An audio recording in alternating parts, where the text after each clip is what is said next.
This is the story of a man with 6 months to live, and of the strangest honeymoon a bride ever had. A flight back into time, 6,000 years into the Iron Age of mankind, and the land of Karamoja.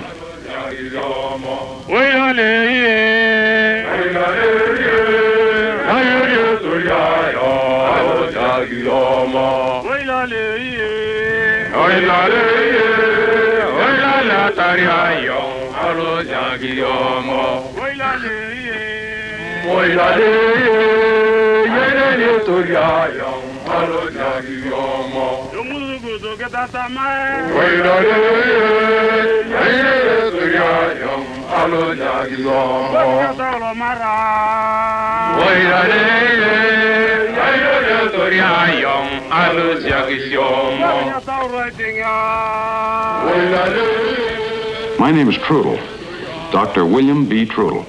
I'm a dentist by profession. This story rightly begins on the other side of the world, Tacoma, Washington, when doctors gave me the bad news. 6 months to live.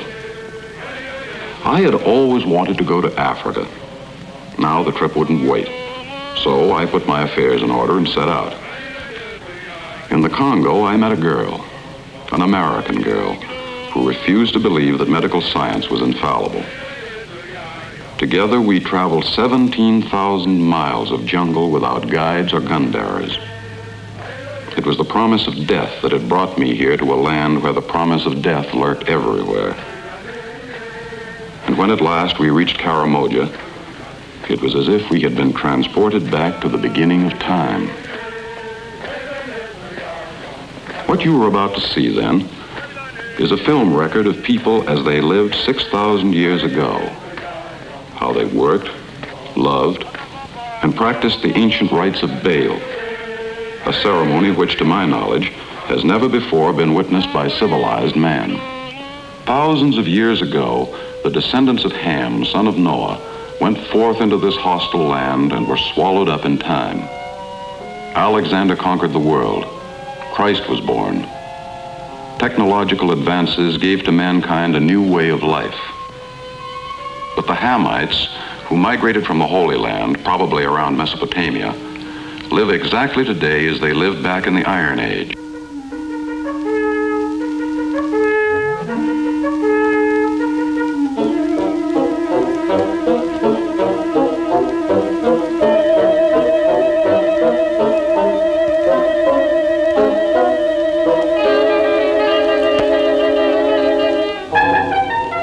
Fierce warriors, their harsh, forbidding land has been avoided by even the bravest traveler.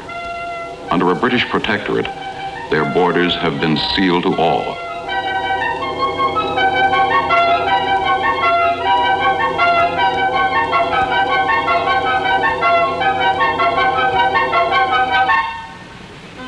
These are warriors on whose left shoulders they tattoo the number of men they have killed, and on whose right the number of women, for women bear future enemies and must be destroyed.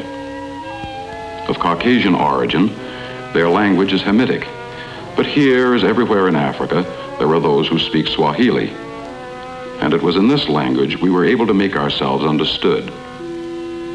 Their songs are often almost Polynesian in quality. Listen now to their song of greeting.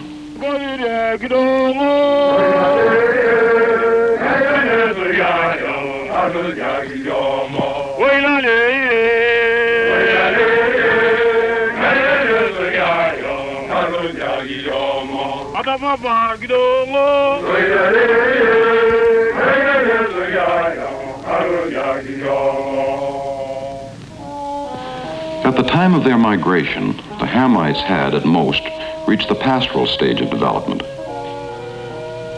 The Karamojans graze their cattle in the same manner today.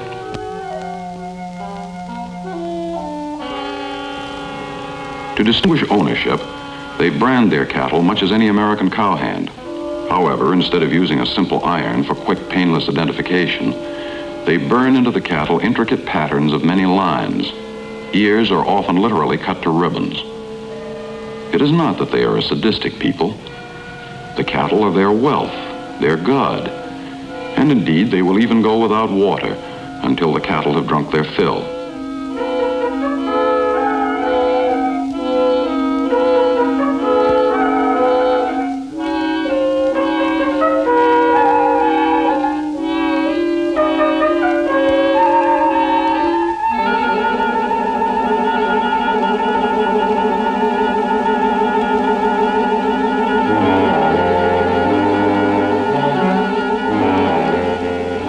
They do not believe the animal is being hurt. They themselves are able to bear equally as much pain without so much as flinching.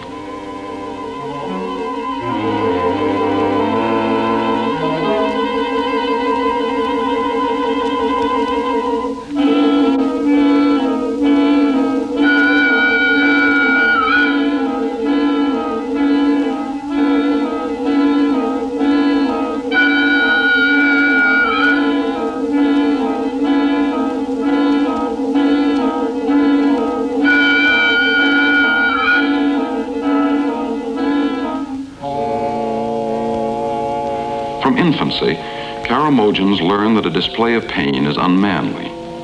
Not only are the ears pierced during childhood, but the two lower front teeth are removed. Then a hole is driven through the lower lip to make room for the ever-present lip plug.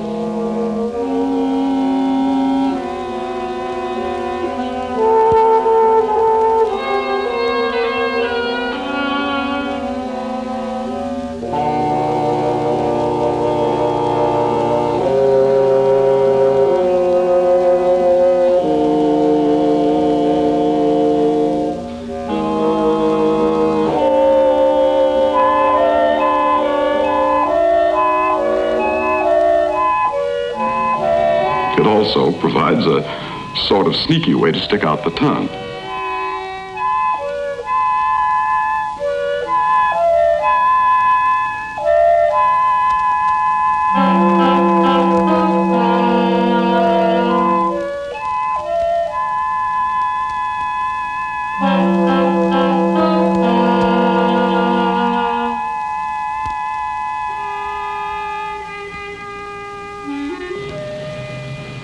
The plugs are made from metal or from clear and sometimes milky quartz.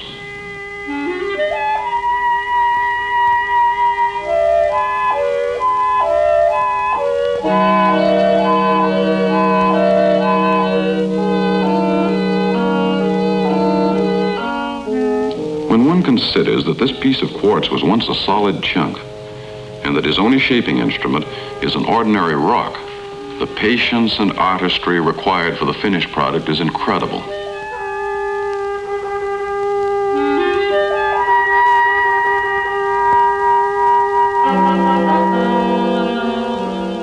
In order to be able to retain the plug in his lip when he becomes an adult, the teeth have to be removed to make room for the flange. When the boy's gums are healed, then the hole will be made in the lip.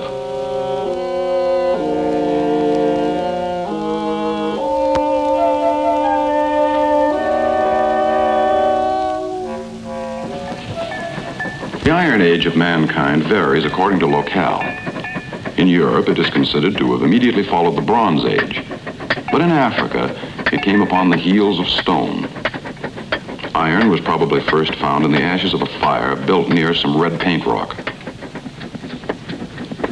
This furnace in Karamoja is one of man's most primitive methods of securing iron, and which survives today in the Catalan forge. The fire is fanned by bellows, one of the earliest mechanical devices. The temperature inside the hut is probably close to 150 degrees. Few men can operate these bellows for very long periods of time. Here, only a blind man is able to pump all day without rest. But then he must prove he is better than a whole man. The shaping of a spearhead is done with unbelievable patience and skill. And yet, strangely enough, they have developed neither hammer nor anvil.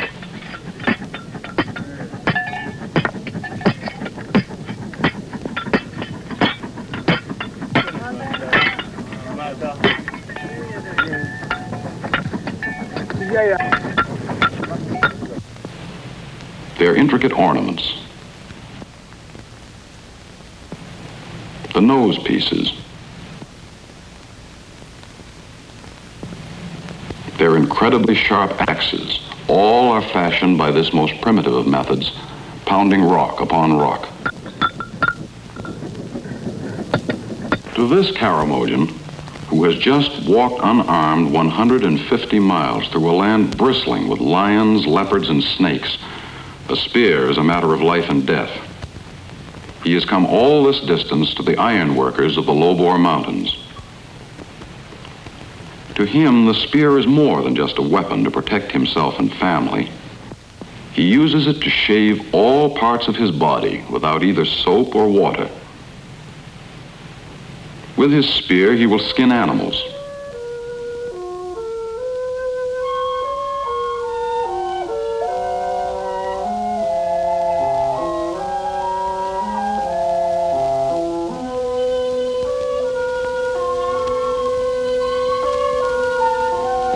Yet, however vital the need, he will haggle over the purchase price, belittle its value, as will any sharp trader, then reluctantly come to terms. The price? 2 goats.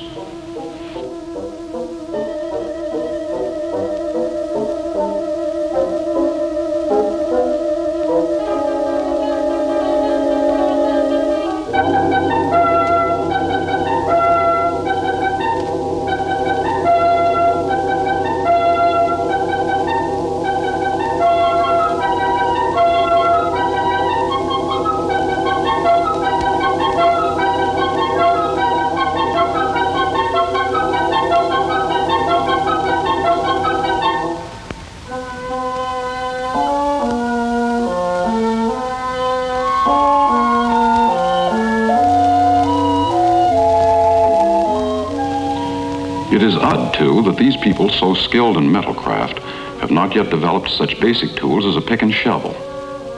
Here you see a hole, say 10 to 15 feet in depth. Often they must dig down 30 feet in search of Karamoja's most precious and elusive wealth, water. To accomplish this, they lay the earth with sticks, then haul out the dirt in their ever-useful hardwood bowls.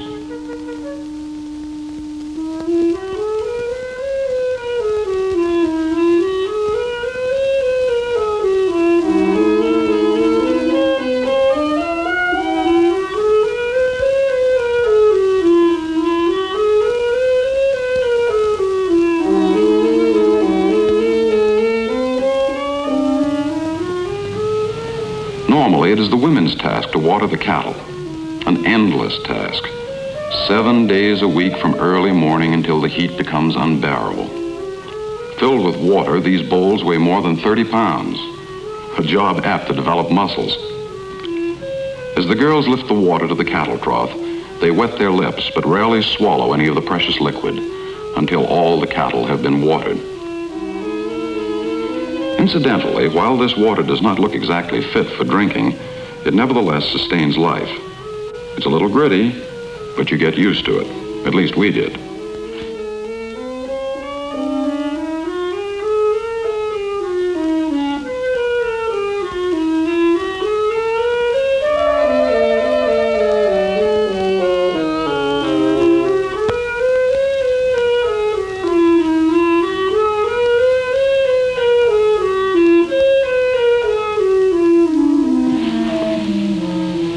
Despite the scarcity of water, the Karamojans are a clean people, bathing daily, usually after the cattle have been watered. They use sand for soap, scrubbing themselves until, like this magnificent specimen, they shine like living statues of gleaming onyx. As a dentist, of course, I was interested to learn that they brush their teeth daily. They chew the end of an astringent tree branch. When it becomes pulpy, they use it as a brush. It is quite a ritual, requiring half an hour a day. Throughout the tribe, I could find no evidence of tooth decay. And if you think that under any circumstances modern man can get away from business, then you should have seen me in darkest Africa peering into the mouths of astonished savages.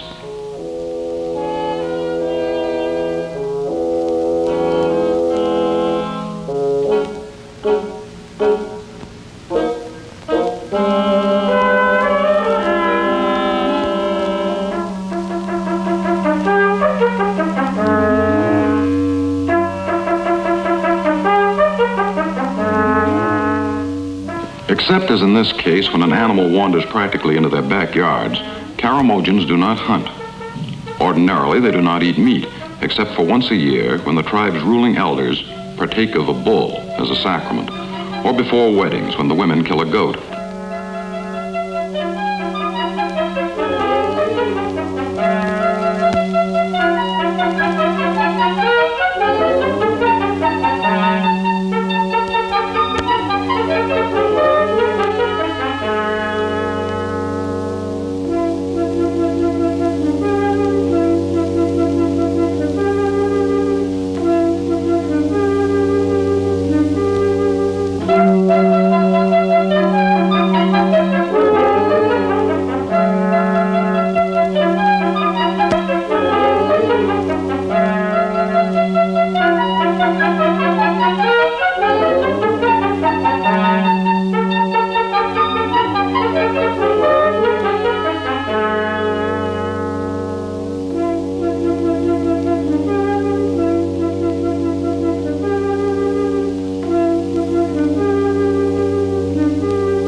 Sole diet of the Karamojans is blood.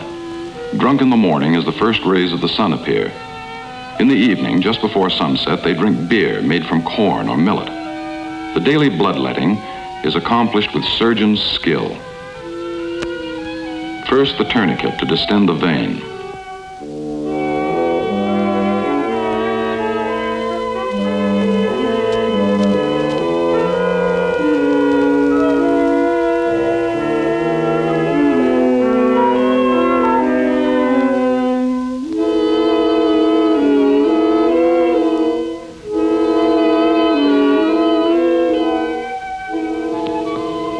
Then the blunt arrow, shot with just enough force to nick it.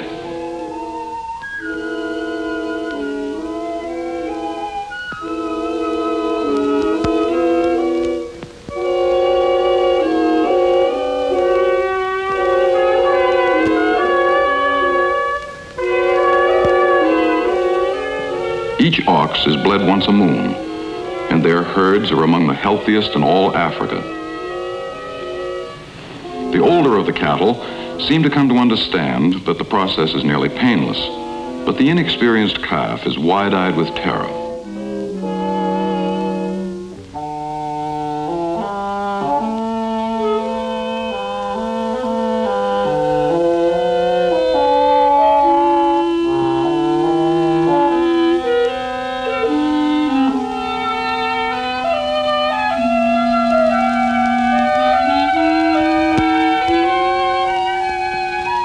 The men of Karamoja drink the blood immediately.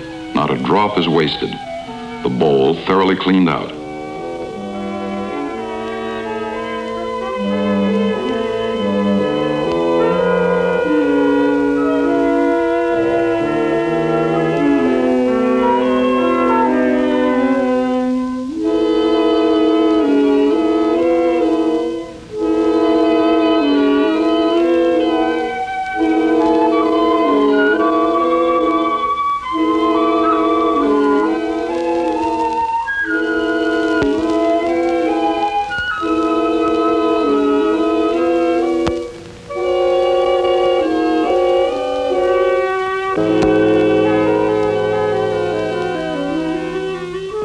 For the women and children, the blood is beaten to remove clots.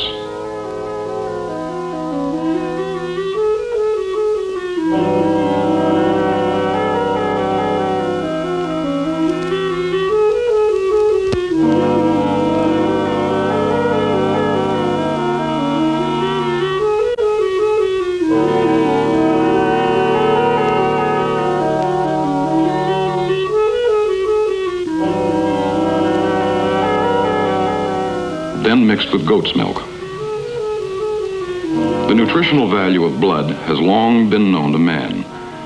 It is said that the hordes of Genghis Khan were able to sustain their forced marches by carrying a kind of jerky made from a mixture of dried goat's milk and horse's blood.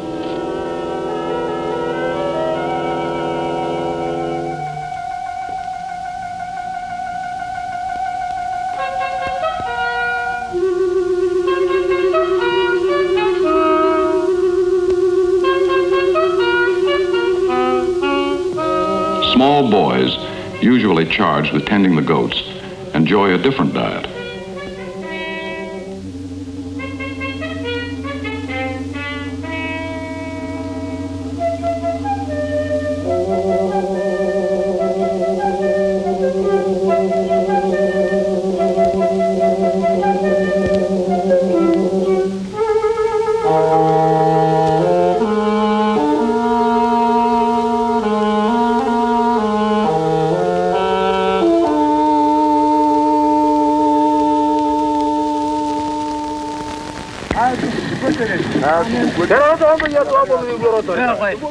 Nearly every able-bodied male in Karamoja is adept at woodworking. Their bowls, made from the wild fig or mavua trees, are extremely hard and durable, but then they serve many purposes. The sharpness of their tools attest once again the skill of the metalworkers of the low-bore mountains.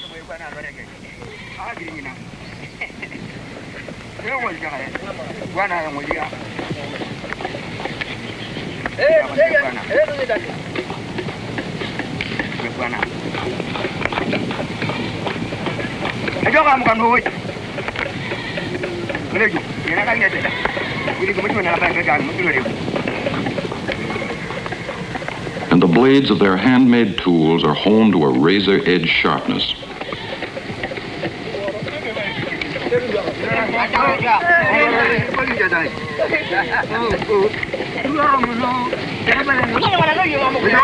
To preclude cracking, extreme care is taken in finishing each bowl.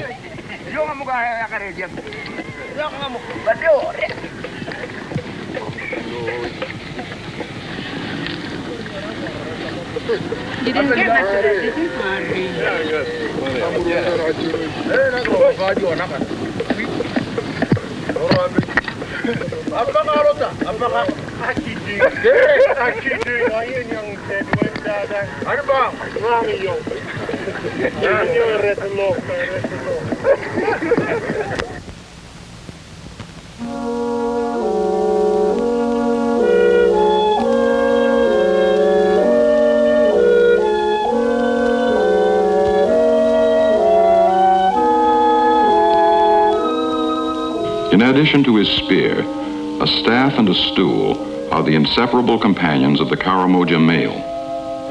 The staff is not only used as a walking stick, but as a weapon against snakes and small animals.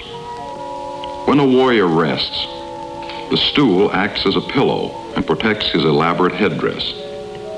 During the day, a seat is necessary in a land of red ants and venomous insects, where even the grass, such as the maybe, is spiked, and the bushes, instead of leaves, grow protective thorns. Each man carves his own stool in accordance with the rules of the tribe, for the number of legs indicates his age group. Protocol is a serious matter among these so-called primitives. Only the elders are entitled to a three-legged stool. The younger men must be content with either one or two legs, depending on his age group. The stools are finished with loving care and pride, sanded with a leaf that has the abrasive quality of about 00 sandpaper, then oiled down with the butterfat of a goat.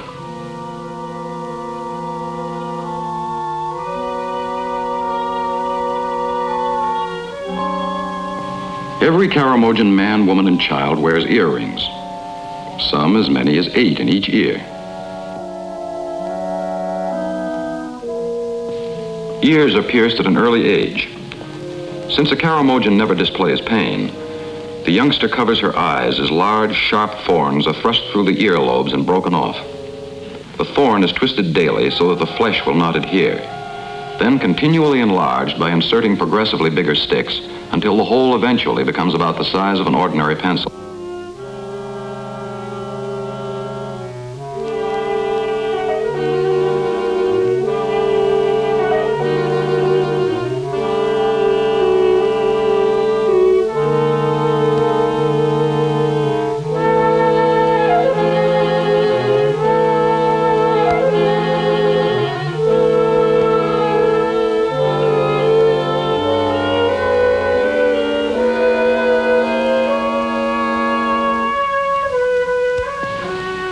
Another Karamoja notion of beauty is their breathtakingly elaborate hairdressing, clay for which is found only on the Ethiopian border, more than 150 miles distant.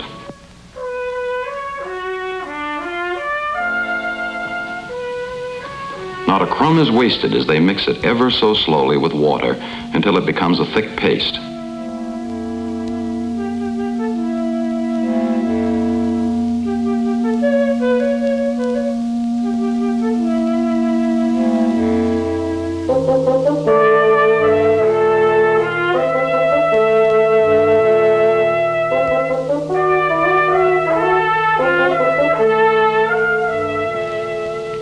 Clay from the old headdress is first removed, the hair properly matted down in preparation for the new one.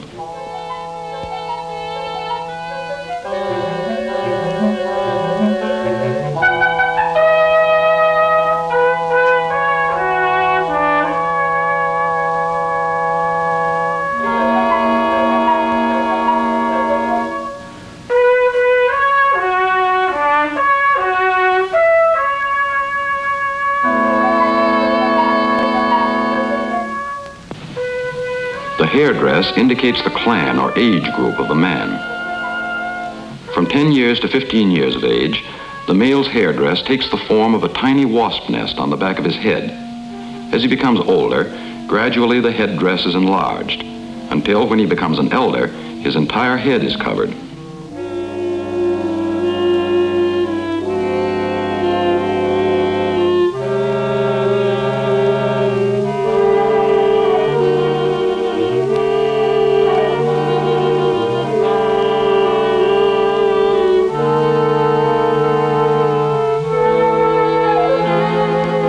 The finished headdress lasts from 3 to 6 months, during which time lice collect on the hot, moist scalp, so each man wears a scratcher, resembling a long piece of pliable wire, the end of which he decorates with shells of beans or ostrich feathers, which are becoming increasingly rare. The barber is a tonsorial artist in the truest sense of the word.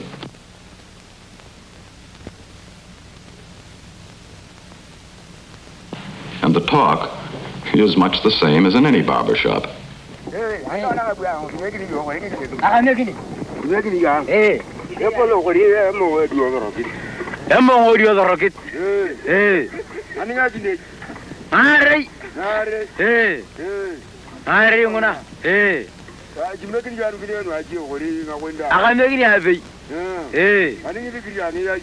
Ngekan. Aka making yare. You going now? Aka making yare. You going now? And talk now, go with you all, Guru to American Legend Agronwa. Una Holo Pisuni, Agro, how to Gudania. If you knew one here, you're Robo. You want to go no one if you to get a marriage. Well, I'm to buy. Meaning, no, well, I'm to buy a potential Hamura. No man is Yakamuraka, no, you all like a lanyana. You see how to buy all the Dagari. You go there with Yaku. Tanyamanoa. Tanyama, the Dora, you know, Giovanni, Nagamuraka. Tanyam. So you will not the man who I say, I will give you a papa and not whether. Young, I give you a man who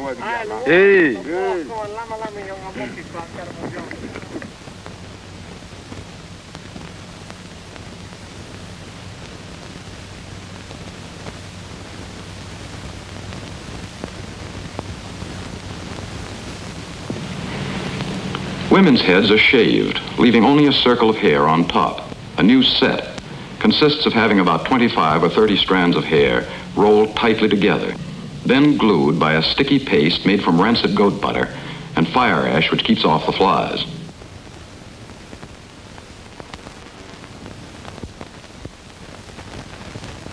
Separating the grain from the chaff is women's work. Women, for the most part, are well and courteously treated. It is a woman who gives to a man his greatest wealth, children.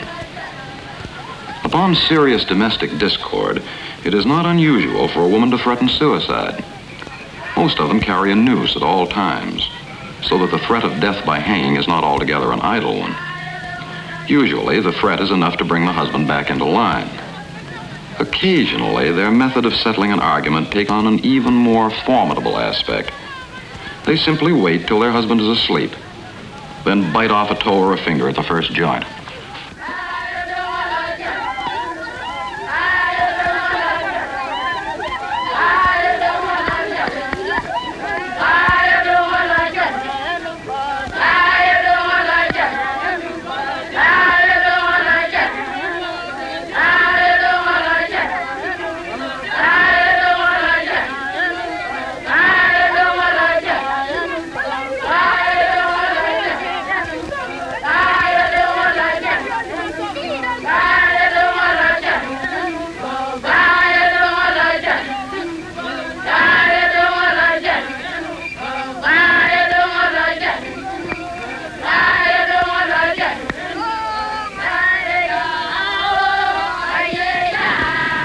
Grain, which has been thoroughly sorted and dried, is kept in storage bins.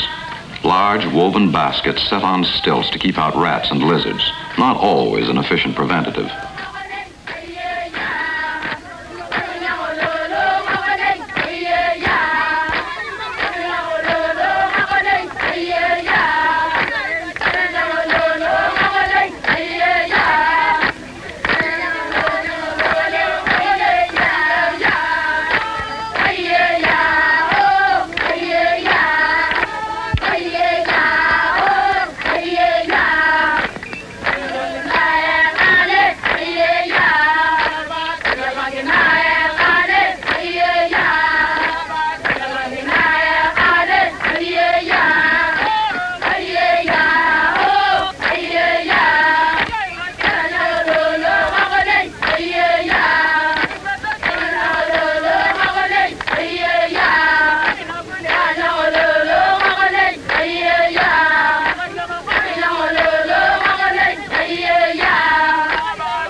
Millet removed from the bin is ground to a flour-like consistency, then is ready for beer making.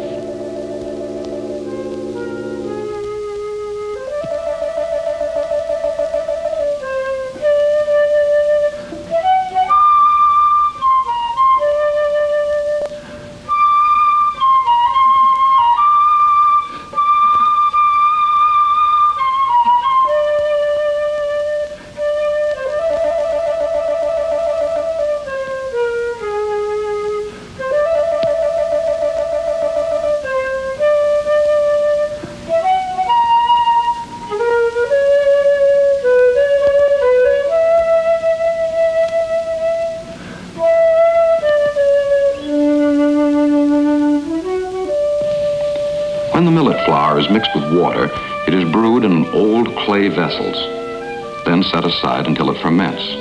The beer has a surprisingly high alcoholic content, but excessive drinking is practically unknown. For if a drinker is even slightly obnoxious, he is ostracized for life from any further beer drinking in the company of others. He or she is never given a second chance.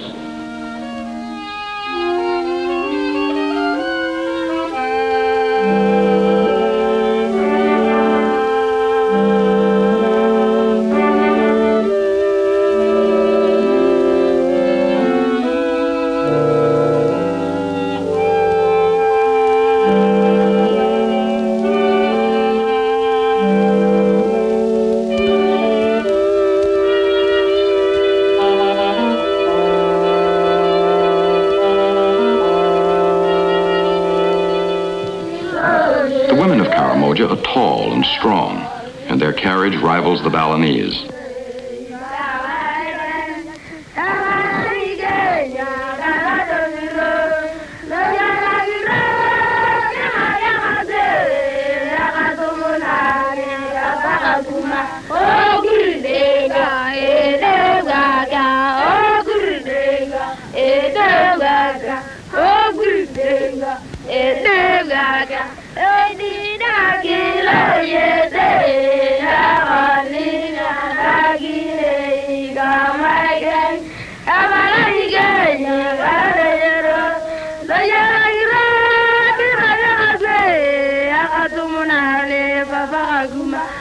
Gurudeva, Edevaga, oh Gurudeva, Edevaga, oh Gurudeva, Edevaga, oh Gurudeva, Edevaga. Edagila yete, Agadila nagine, Kamaikai, Ayamagai, Garadunro, Lagagila, Galadunge, Adumani, Babaguma, oh Gurudeva, Edevaga, Edevaga, oh Gurudeva, Edevaga. The old are respected, revered, and taken care of throughout their natural life. This is Tata, grandmother of the Karamojan people, oldest living member of the tribe. No one knows how old.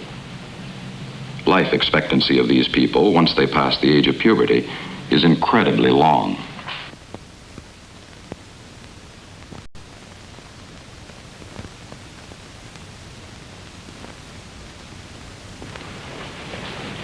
Women usually have from 10 to 20 children during their lifetime, but it is rare that more than 2 or 3 live to reach adulthood. Most die before the first 18 months, usually from respiratory diseases. Quite a number are carried off by giant spotted hyenas who leap the thorn fences during the night. But kids are kids everywhere, even here, when they know they'll be punished if their mothers and fathers catch them wasting precious water. Although the mortality rate is approximately 80%, once they reach 14 or 16 years of age, few diseases bother them. In fact, we never saw an adult with a cold. We could find no evidence of smallpox or any of the common diseases of civilization. Only blindness in one or both eyes from flies that collect on the helpless infant.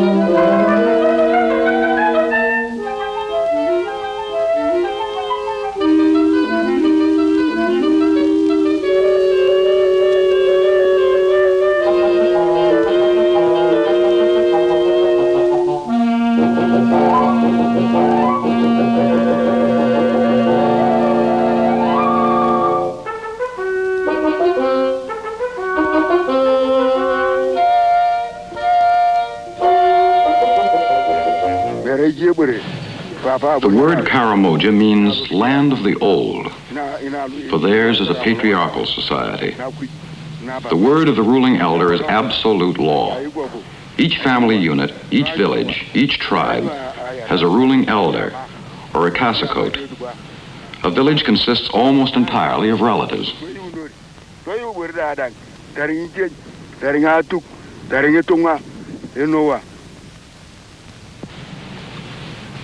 It is the Ekalamilaman, the tribal seer, who throws his sandals to determine the day for thanksgiving and prayer.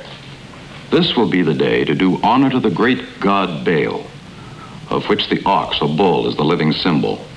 It is a day of sacrificial rites and feasts, such as were practiced 6,000 years ago. No living white man has ever before witnessed them.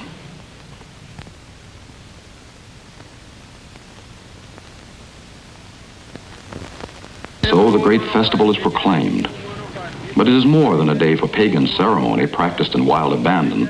It is also a joyous time for weddings. And here is Ida with her father. She has already, as is the custom of the tribe, lived with the family of her groom for the prescribed year of trial. Now she is returned to her village for the wedding preparations. As the day of the great rites of Baal approach, the women of the bride's village give her a shower. Traditionally, they make a skirt from a newly killed goat. This is the only new garment she will ever own in her life. Prior to this, she has worn only hand-me-downs, occasionally having a new front piece sewn with shell beads. Now she is to have her very own, albeit somewhat larger and less revealing than heretofore. So all the women of the village, from the youngest to the oldest, pitch in. Possibly their enthusiasm is heightened somewhat by the fact that the goat will provide the only meat that they will eat all year. The meat is seared slightly, then eaten practically raw. It is left to the young women to butcher the goat.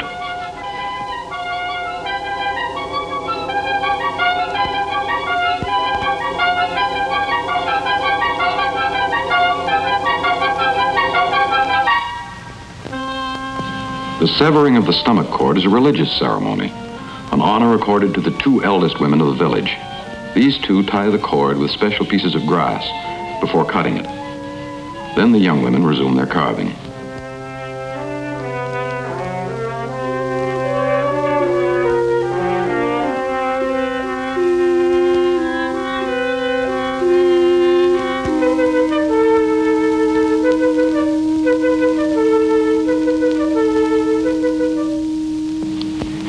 Yet even though they anticipate this solid food eaten only once a year, they carefully lift out and save the blood, which is the mainstay of their diet.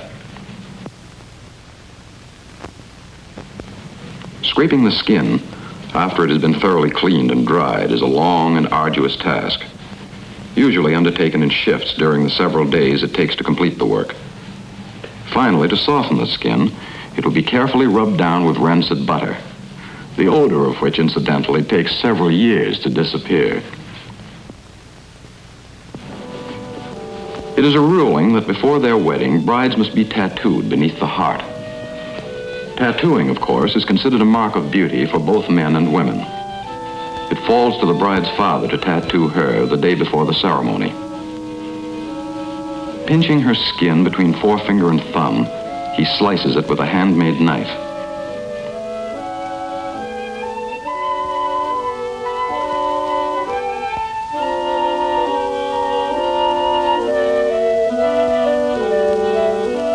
To ensure a scar, dirt is rubbed into the wound. Strangely enough, serious infection is rare. The stoicism with which the Karamojans undergo pain never fails to amaze.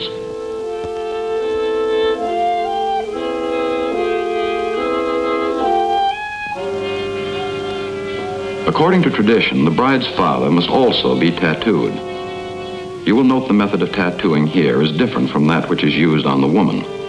First, lines are scratched with a twig, then the skin is raised with a nail-like piece of metal before it is sliced with a crude knife. Although he does not cry out, the excruciating pain is evident from his hands gripping the staff, the expression on his face. From the tattoo marks, it is evident that this is his first daughter to be married. Among the Karamojans, daughters are more prized than sons, for upon her wedding, a daughter may bring a price as high as 2 cows and a bull, often paid for by the groom on the installment plan.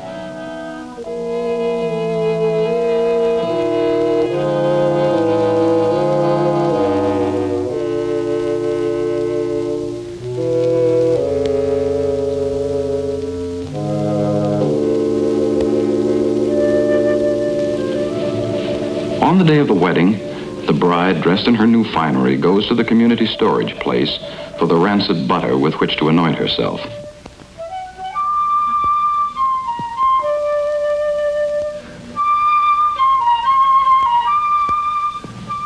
Her smaller sister helps in this beautifying process, delighted because she has inherited the bride's old skirt.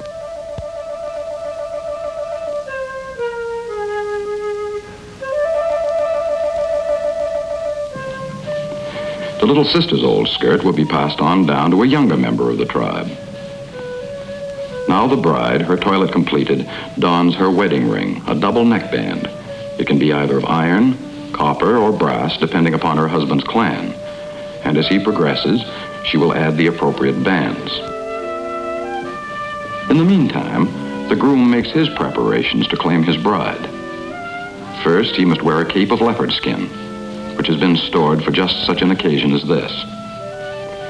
He is probably a trifle more exuberant than most bridegrooms at this moment, as he swishes the zebra tails on his arm and from time to time gives vent to a zebra cry out of sheer high spirits. He too is dressed in his best finery, with dancing bells on his knees and a most unusual lip plug made from the tusk of a wild boar.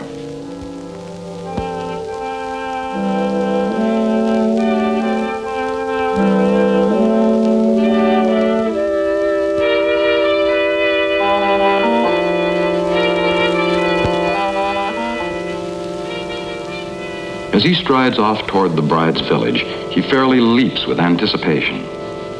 Till death do us part is not an empty phrase with the Karamojans. They are monogamous, and infidelity is unknown.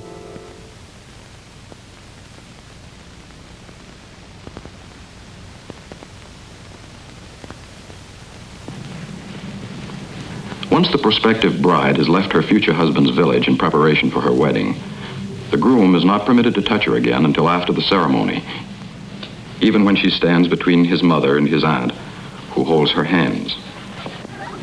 The ceremony consists of walking around the village 3 times.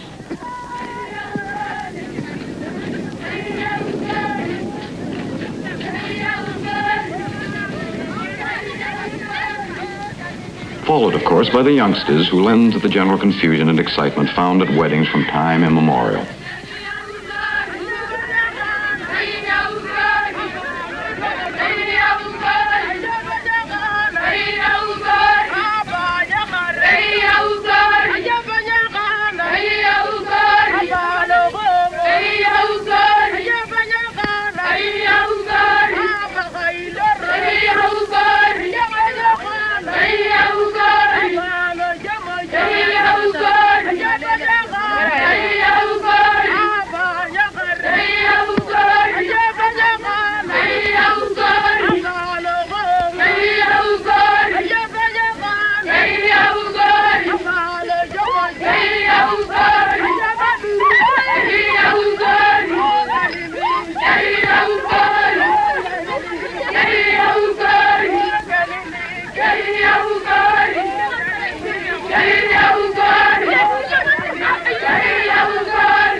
After the 3rd trip, they re-enter the village, which calls for more zebra yells and dancing under the hot noonday sun.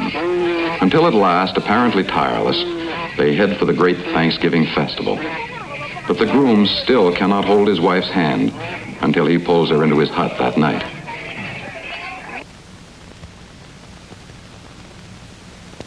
Keep water, yes. Keep water. As at any county fair, the festival is a time for play. In the game of Ekelis, the small rocks represent cattle.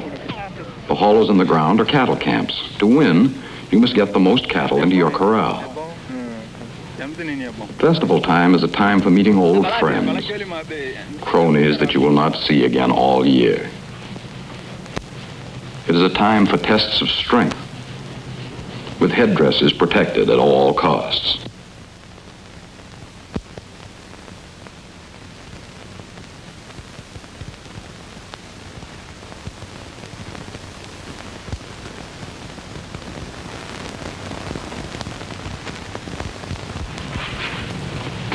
It is a time for battle maneuvers, in mock warfare now, but a game calculated to develop the skills of young warriors. It is a game with which 2 villages may settle in a civilized fashion disputes over water holes or other arguments that may crop up between communities within the tribe. Each team has a leader, who alone is permitted to carry his regular fighting shield, giraffe hide. The other contestants use their sandals as shields. The game is similar to fencing. They hit each other's sticks, but they must hit the ground before each blow. They attempt to come as close as possible to an opponent's body, but hitting it constitutes a foul. It appears to be a painless enough way to settle an argument, unless, of course, somebody slips, in which case a head can very easily be broken. When one side retreats, the battle is over, and the victors, like small boys, hurl invectives after their departing foes.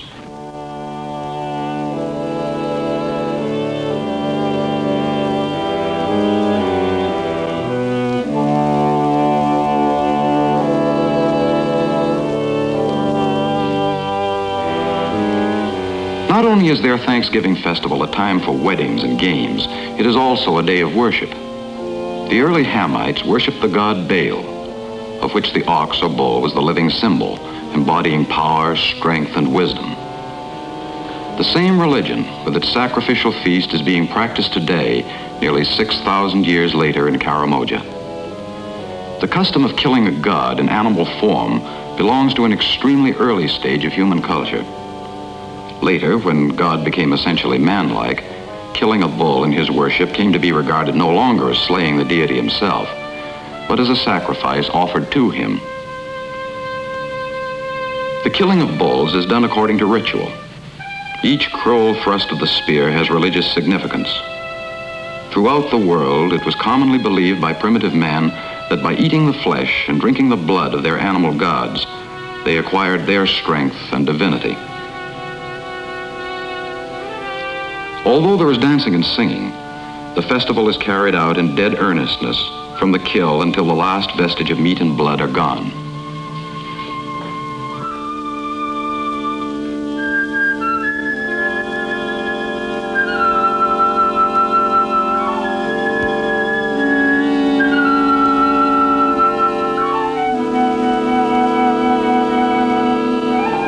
When the bull has bled to death, the dismemberment ritual begins. First, the reproductive glands, symbol of fertility, are removed. Later, they will be buried beneath the sacred circle around which the sacramental rites will center. Then the remainder of the bull is carved. The various pieces, except for the head, will be taken to the circle where the tribe's ruling elders will partake of the flesh and the blood.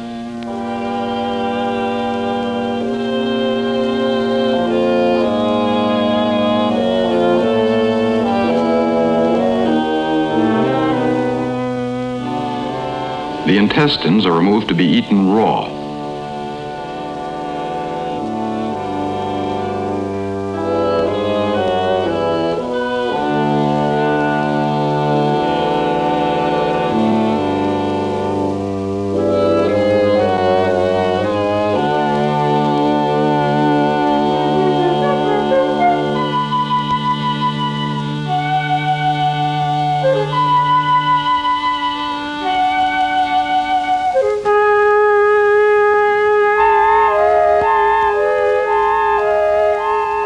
The blood is carefully lifted out to be drunk.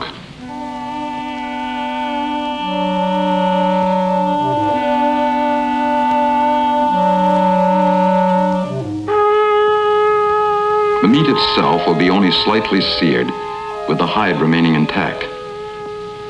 Chief among the elders will receive the choice portion, which is the right hind leg. To the Karamojans, this leg symbolizes the pillar of strength. As the symbol of their god is being brought to the sacred circle of elders, the young warriors gather and recount their deeds of bravery. Others whip themselves into a frenzy of dancing, a veritable marathon which will last until the hot African sun finally descends.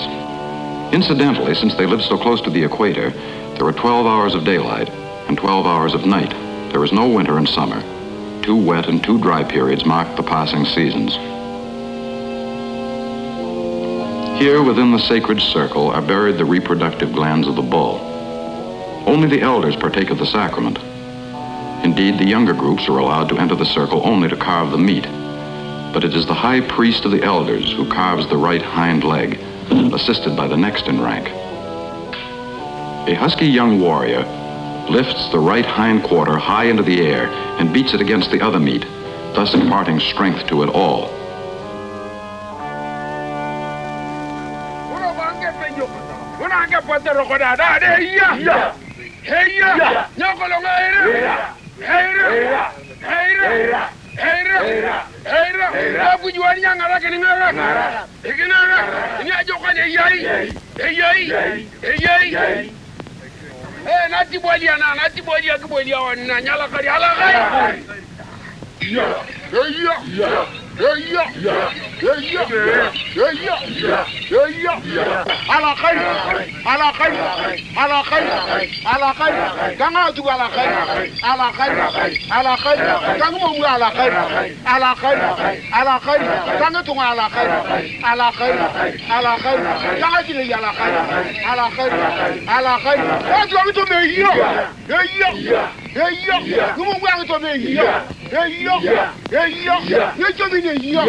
We thank thee for the bravest sons, the finest cattle,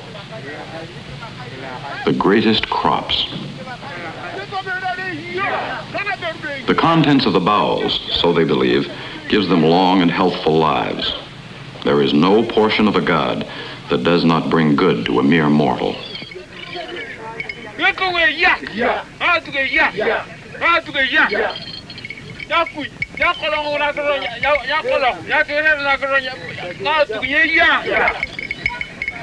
You are looking at man's most ancient culture. So worshiped the legendary descendants of Ham 6,000 years ago. From Mesopotamia originally, the Hamites populated Arabia, then crossed over to occupy regions west of the Red Sea. They were the pioneers of the tripartite group consisting of Hamites, Semites, and Libyans. Their migration from the Near East began untold centuries ago. They covered the coast of the Red Sea, then crossed Ethiopia and Somaliland to Mombasa, thence northwest to the ancient Rift Valley, which lay northwest of the Gola Desert, and by way of Lake Rudolph to northeastern Uganda. They settled in this area known as Karamoja, where their habits, customs, and beliefs have remained intact ever since.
As the day grew longer, the dancers grew more excited. I didn't know whether this fellow was going to stop or not. I had visions of winding up a tattoo mark on somebody's left shoulder.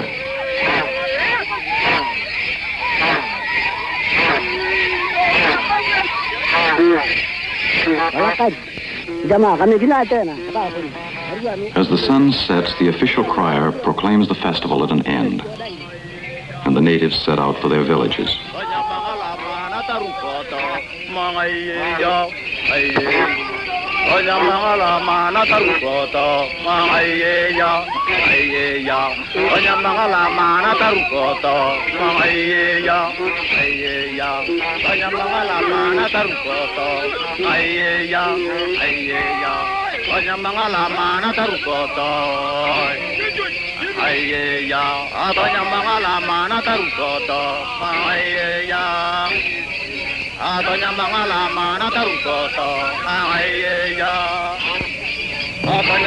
So ended our honeymoon in Karamoja.